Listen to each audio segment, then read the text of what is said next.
little nervous, both because I'm Brazilian, so English is not my mother language, and also because I'm talking about Halophilic in the Salt Lake City. It's kind of funny. So, okay, sorry. And the title of this presentation is Understanding the Biospace, Large-Scale Survey, sorry, and Classifications of Halophilic Microorganisms. My name is Ana Schiavo. I'm from the Institute of Chemistry, University of São Paulo in Brazil. So, I'm going to try to introduce why I started doing this survey. I'm doing my PhD now in this Grupo Quimiosfera, that studies like the interaction of microorganisms with the Earth. And I make my experimental part of the project that I try to do, like isolate halophiles and radiotolerance from Brazilian soil, like a Martian analog. But also I'm trying to understand more about the halophiles and radiotolerance throughout the tree of life, and trying to understand what are the tolerance as a whole, and how can we, what do you know about these organisms, like big picture. So this is the part I'm going to talk about. And to start, I don't know if you know what is biospace. So the definition is a set of physical and chemical conditions in which life can thrive. So you have like a lot of these extremes that Lisette told us to, and you have life until a limit here in all these extremes. In the mesophile condition, that is not extreme in any sense, you have more diversity, and you have like macroorganisms and all the animals and plants and all the stuff. And in the borders here, you have more microorganisms living, and also is less diversity. This is very interesting for astrobiology because we know the biospace of Earth. We know the limits of life on Earth, and that's what we do with extremophiles, and we can compare this biospace with other planetary bodies and moons. So it's a very powerful tool for finding good places to look for life in the universe. So for that, the extremophiles are very interesting because we define the limits of the biospace. Not talking about that because it will be too much again and again, but we have a lot of conditions. We can see the limits of life, and we can think of survival on other planets. I'm talking specifically about halophiles, that are the salt-loving organisms. On Earth, they thrive on oceans, lakes, seas, like Salt Lake, Great Salt Lake, soil, deserts, and food, especially food with that they use salt for conservation, and that's kind of normal. So here's the Dead Sea, that is like one of the first environments, hypersaline environments. And also this jeotgao, I don't know if I'm speaking it right, but it's a Korean food that have a lot of salt. It's like seafood, and they had like more than 10 microorganisms, halophilic microorganisms, isolated from this food. But when you think in the solar system, you have also very interesting things like Mars. You have brines and salt-rich soil. So we think halophiles will be interesting to look at. Also extraterrestrial oceans like Europa. They are very diverse. Halophiles are very diverse. They are present in all three branches of life. I think it's really funny because it was the same image that Lisette presented in the warm-up talk. And I like to really emphasize that they are polyphyletic, so it evolved independently many times through the tree of life.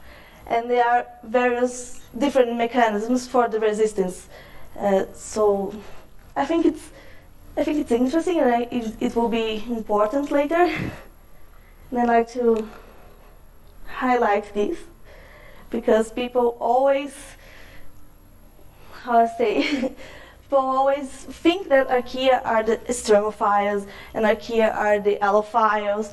All the allophiles are archaea, but that's not true. We have actually the most part of allophiles that we have described are bacteria, and I'm going to show some interesting graphs about that. So this is a tree of life I like more to think, and has another, I think, very interesting information in here, because you see that eukarya and archaea, and bacteria here, but actually we know that this branch is almost as big as bacteria, but we don't know as much as archaea and eukarya as we know of bacteria. So this is a great bias in our data. So again, just to remember, there is a classification for the allophiles depending on the salt concentration. There is the tolerant that live less than 0.2 molar, and then slight, moderate, and extreme. This was proposed, like, I think in the 90s, but I'm not sure. And ever since, people are using this classification. So the large-scale survey that I did was look for allophiles in the literature. I searched for Halophilic in the International Microbiology Society website and looked for the papers that they had about that. So I'm starting, I'm not finished yet with the survey because I have to read all the papers to see the optimum growth and all these things, so it's a lot of work. I'm kind of starting my PhD. So I had 391 papers, and the information for all these graphs are going to be like with this. So I found some problems in many papers. They call the organisms allophiles, but they don't describe the salt concentration, like they use total salts or sea salts and not NaCl. And there are many with incomplete description, like they have the optimum but not the survival range or things like that. So, well, of these, we have, for the optimum growth, we have just 330, and for the survival range, we have 331. So here is the histogram of all this information.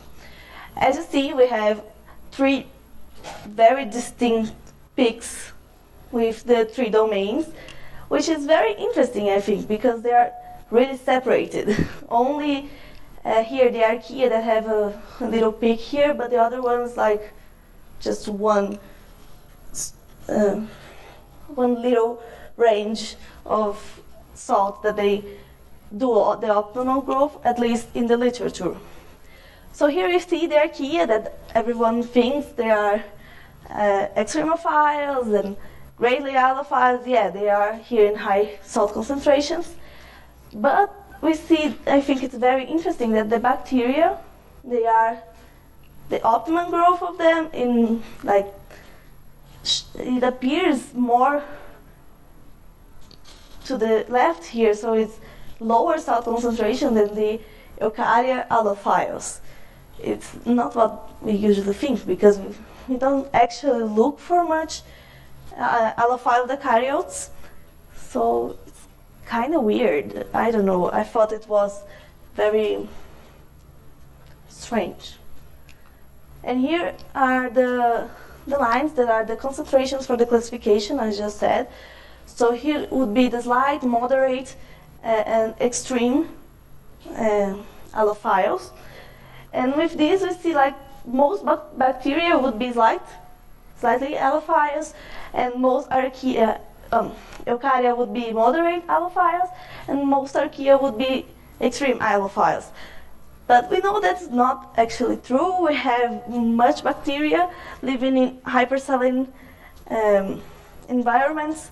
So maybe it's a bias on what we are calling halophilic bacteria or archaea, what we are calling, where we are looking for bacteria or archaea. So I think all the halophilic eukaryotes are moderate. I don't know, it's weird because here's a microalgae and it's studied as a model organism for extreme halophile, but it comes here in this classification as a moderate, but I don't know. I think it's really inconsistent. The information is inconsistent. So I did the same thing with the survival range, and obviously the histograms are much wider, but we see the 3 peaks as in the optimal growth concentration. So if we compare that in a box plot, we see we can compare that, yeah, okay, the survival range is wider than the optimal growth, that's expected. And we here see very clearly that in the optimum growth in the survival range, the archaea are very high concentrations and bacteria very low. So something that I want to discuss is the historical bias of that, because we have known bacteria for a lot of the time. And archaea not that much. So the first contact was 100 years later than with the first bacteria, but we just started thinking of archaea as a different group from bacteria last century, so it's almost yesterday. And the separation between these domains was with wolves in the 90s, so it's literally yesterday for the biology. And so we studied much bacteria, and we know so much about them. We think of them as pathogens. We are always using them, and we know how to cultivate them. And we know so little about archaea, and we don't know how to cultivate them. It's much more difficult to cultivate them. We don't have the lab techniques. We just don't know about them. We can't deal with them. So I think this is an important historical bias for that information that we have about halophiles. And another thing that is, I think it's very much important, like almost the reason of all, I think my hypothesis is that people look for extremophile archaeas because the first archaea discovered as an archaea per se was discovered in Yellowstone as a hyperthermophile. So since then we only search for archaea in extremophile environments. So now we know that archaeas are also in other places like mesophile and our stomach and all these places that we know that bacteria are, but we just don't look for them in these places. And this is twisting the form we look to the biospace, twisting the form we know. We are studying the halophiles, and not only the halophiles. I think this is the data I have, but I think this goes on for acidophilic microorganisms, and I don't know, maybe even hyperthermophiles or psychrophiles. So we have to be very careful when what we are looking for, and not to be like prejudiced about archaea or bacteria, and actually see what's going on there and try to learn more about archaea, to know how to treat them and how to cultivate them. So the consequences, I think it's very disturbing for me. I don't know if we have so much information about halophiles as we think we have, And how this information, this biased information, are twisting the limits of life. Are we losing some more extremophiles, limits of more extremophiles, or the limits are the boundaries of the biospace are further away, and we just don't know because we are looking wrong or looking for the wrong microorganisms, and we just don't see it. And how this bias changes the understanding that we have about the life as a process, because we have this prejudice, and this really can twist how we see life as a whole, and this is very disturbing for me.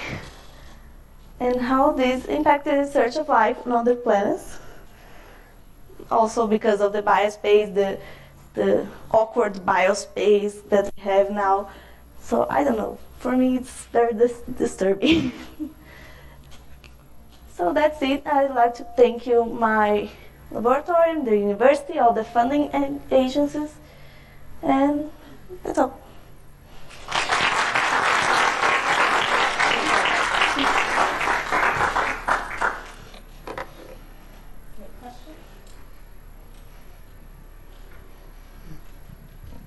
Hi, good talk. Yeah. Just out of curiosity, are there in any of this literature, do they ever run these sort of optimal conditions with other relatively common salts like calcium sulfate, as opposed to Usually not. Interesting. Yeah. Some would definitely probably have more, as I'm sure you know. Yeah. Some organisms would probably prefer that. Yeah. Actually, these other salts usually appear just on archaea. That's interesting as well, not in bacteria, and only recently. The most recent paper is not the ancient one. Thank you. Great talk. I was wondering if you could comment a bit on the different distributions in the eukarya and bacteria, and why bacteria seem to spread so much more. Yeah. Oh, sorry. Why does bacteria span the whole range and? Yeah, because if you go here in the box plot, you see that we have bacteria really high. We know there are extremely halophilous bacteria living in salt rocks with very low water activity. So we know that bacteria can grow in all the environments that archaea grow. Like everyone that studies halophiles know the alloarchaea group, but the bacteria can live just in the same environment. But we look for bacteria in less salt because we look for bacteria near of us, when we don't look for archaea near of us. We just look for archaea in extreme environments. So I think this enrichment here is actually because we're missing the archaeas here, not because there are not bacteria here as well. So you think it's the whole distribution you see is just selection bias? Yeah, I think so.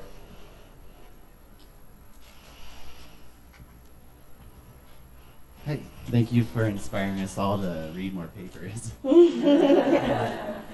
I'm just curious, since you did such an extensive literature review, did you come across this kind of off the wall questions, but virus predation on the bacteria or the halophiles in general? I didn't understand. Sorry. Are there viruses present in these extreme salty environments as well? Yeah, I didn't look for that. Okay, I was just curious. Thank you.